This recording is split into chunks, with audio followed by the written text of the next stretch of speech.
Hello everyone, तो हम आज बात करने वाले हैं खेसारी लाल यादव जी और निकिता भारद्वाज का एक बहुत ही बेहतरीन बोलबम सॉन्ग के बारे में, जिसका पोस्टर आ चुका है और फुल वीडियो सॉन्ग का रिलीज डेट भी आ चुका है। और इस गाने को लिखे हैं अभिषेक भोजपुरिया जी और इसमें म्यूजिक दिए हैं आर्या शर्मा जी। और इस गाने को गाए हैं खेसारी लाल यादव जी, जो कि आपको स्क्रीन के ऊपर दिखाई दे रहा है, जिस सॉन्ग का टाइटल रखा गया है सोना गैली देवघर। जी हाँ, जिसका टाइटल है सोना गैली देवघर। और वीडियो में है खेसारी लाल यादव जी और निकिता भारद्वाज जी। तो फिट में है निकिता भारद्वाज जी।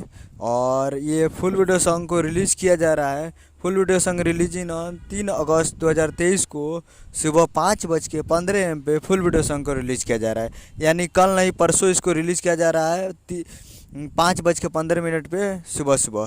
तो आप लोग तैयार रहिएगा। और अभिषेक भोजपुरी जी काफ़ी ज़बरदस्त सॉन्ग लिखते हैं, इस बहुत सारे सॉन्ग लिखे हैं, ये चुनमुनिया इन्हीं का था।